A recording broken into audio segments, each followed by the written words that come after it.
नमस्कार दोस्तों। आज हम इस वीडियो में गवर्नमेंट ऑफ इंडिया की तरफ से और एक इम्पोर्टेंट वैकेंसी निकल कर आया है। ये जो वैकेंसी निकल कर आया है ये एनआईटी सिक्किम से ये वैकेंसी निकल कर आया है। और इस वैकेंसी का क्वालिफिकेशन है, एमटेक वालों के लिए कुछ वैकेंसी है, बीटेक वालों के लिए कुछ वैकेंसी है, डिप्लोमा वालों के लिए कुछ वैकेंसी है, +2 वालों के लिए कुछ वैकेंसी है और हमारा आईटीआई वालों के लिए भी कुछ वैकेंसी है। तो कौन सी क्वालिफिकेशन के लिए कितना वैकेंसी है उसके बारे में आज हम डिटेल में डिस्कशन करेंगे। और ये जो वैकेंसी है थोड़ा ज़्यादा वैकेंसी नहीं है, थोड़ा कम वैकेंसी है, तो एक के बाद एक हम सभी वैकेंसी के बारे में डिटेल में डिस्कशन करेंगे। और इस वैकेंसी में जो एमटेक वालों के लिए जो वैकेंसी है उसके बारे में हम डिस्कशन नहीं करेंगे। तो बीटेक वालों से ये जो वैकेंसी है यहाँ से हम शुरू करते हैं। तो देखो पहला वैकेंसी क्या है। पहला वैकेंसी है साइंटिफिक ऑफिसर या टेक्निकल ऑफिसर, इसका वैकेंसी है। और इसका क्वालिफिकेशन देखो, बीई या बीटेक होना चाहिए कंप्यूटर साइंस में या इंजीनियरिंग में होना चाहिए, और एमसीए में फर्स्ट क्लास होना चाहिए और इलेक्ट्रिक इक्विवेलेंट ग्रेड होना चाहिए। और इसका जो एक्सपीरियंस है ये डिजायरेबल है, कंपलसरी नहीं है। देखो ये डिजायरेबल एक्सपीरियंस है, कंपलसरी नहीं है। उसके बाद इसका एज लिमिट मैक्सिमम 35 होना चाहिए या उससे कम एज होना चाहिए। उसके बाद देखो नेक्स्ट वैकेंसी क्या है। जो नेक्स्ट वैकेंसी है वो एग्जीक्यूटिव इंजीनियर के लिए वैकेंसी है। और उसका क्वालिफिकेशन बीई या बीटेक होना चाहिए इलेक्ट्रिकल इंजीनियरिंग में, फर्स्ट क्लास होना चाहिए या इक्विवेलेंट ग्रेड होना चाहिए। और इसका भी एज लिमिट देखो 35 या उससे कम एज होना चाहिए। देन देखो नेक्स्ट वैकेंसी, जो नेक्स्ट वैकेंसी है वो टेक्निकल असिस्टेंट के लिए वैकेंसी है। और ये इस वैकेंसी का क्वालिफिकेशन देखो, फर्स्ट क्लास होना चाहिए या इक्विवेलेंट ग्रेड होना चाहिए बीई बीटेक में। इसका ब्रांच है इलेक्ट्रिकल में या मैकेनिकल इंजीनियरिंग में या सिविल इंजीनियरिंग में, बीटेक में फर्स्ट क्लास होना चाहिए।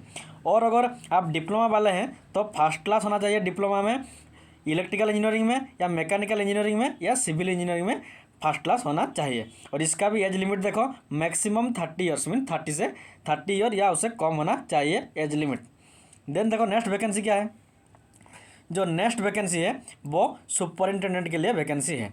और इसका क्वालिफिकेशन देखो, फर्स्ट क्लास बैचलर डिग्री और its equivalent from a recognise university और इंस्टीट्यूट इन एनी डिसिप्लिन। देखो आप किसी भी डिसिप्लिन में, चाहे आर्ट्स हो, कॉमर्स हो, साइंस हो या इंजीनियरिंग डिसिप्लिन में बैचलर डिग्री होना चाहिए और उसमें फर्स्ट क्लास होना चाहिए। उसके बाद देखो इसमें कंप्यूटर नॉलेज भी होना चाहिए, वर्ड प्रोसेसिंग या स्प्रेडशीट में होना चाहिए। और इसका एज लिमिट मैक्सिमम 30 ईयर या उससे कम होना चाहिए एज लिमिट। देन देखो नेक्स्ट क्वेश्चन क्या है। नेक्स्ट वैकेंसी जो है वो हमारा टेक्नीशियन के लिए वैकेंसी है। और इसका क्वालिफिकेशन देखो, 10+2 होना चाहिए, उसमें 50% मार्क होना चाहिए मिनिमम। उसके साथ आईटीआई में मिनिमम 1 ईयर का इलेक्ट्रिकल में से सर्टिफिकेट होना चाहिए, या 10 में से मैट्रिक में 60% होना चाहिए। उसके साथ साथ आईटीआई में इलेक्ट्रीशियन ट्रेड में 2 ईयर का सर्टिफिकेट, 2 ईयर का सर्टिफिकेट होना चाहिए। और अगर डिप्लोमा में इलेक्ट्रिकल इंजीनियरिंग में डिप्लोमा है 3 ईयर का और इक्विवेलेंट फ्रॉम गवर्नमेंट इंस्टीट्यूट, तो आप भी ये वैकेंसी के लिए फॉर्म डाल सकते हैं। और इसका जो एज लिमिट है वो 27 ईयर, मैक्सिमम 27 ईयर या उससे कम एज वाला ये वैकेंसी के लिए अप्लाई कर सकते हैं। उसके बाद जो नेक्स्ट वैकेंसी है वो देखो जूनियर असिस्टेंट के लिए। और इसका क्वालिफिकेशन देखो 10+2 होना चाहिए विथ मिनिमम टाइपिंग स्पीड आना चाहिए 35 वर्ड पर मिनट, ये स्पीड आपको आना चाहिए। और उसके बाद प्रोफिशिएंसी इन कंप्यूटर वर्ड प्रोसेसिंग और स्प्रेडशीट में होना चाहिए। और जो इसका एक्सपीरियंस ये डिजायरेबल है, कंपलसरी नहीं है। और इसका एज लिमिट है कितना, 27 ईयर मैक्सिमम। देन देखो नेक्स्ट वैकेंसी, जो नेक्स्ट वैकेंसी है वो ऑफिस अटेंडेंट के लिए वैकेंसी है, या लैब अटेंडेंट या ऑफिस अटेंडेंट। इसका क्वालिफिकेशन देखो 10+2 होना चाहिए। उसके साथ lab attendant senior secondary 10+2 in science from a recognise board होना चाहिए। और इसका एज लिमिट 27 या उससे कम होना चाहिए। उसके बाद तो इतना ही वैकेंसी था। और देखो इसके साथ साथ ये ऑफलाइन फॉर्म है, इसमें इसमें जो फ़ी होता है वो 500 होता है जनरल और ओबीसी कैंडिडेट के लिए। और इसका देखो जो एड्रेस है उसके साथ साथ ये जो ओमेन है और PWD SC ST PWD EWS और ओमेन के लिए ये फ़ी नहीं है, सिर्फ SC जनरल और ओबीसी के लिए और मेल पर्सन के लिए ये वैकेंसी, ये जो 500 रुपीज़ ये पे देना पड़ता है।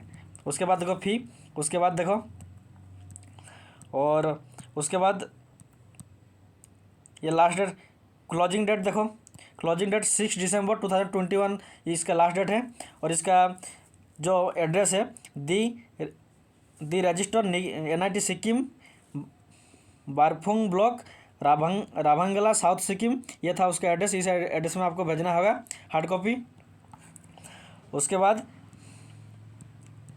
तो ये वैकेंसी के लिए इतना ही अपडेट आपको देना था। Thank you.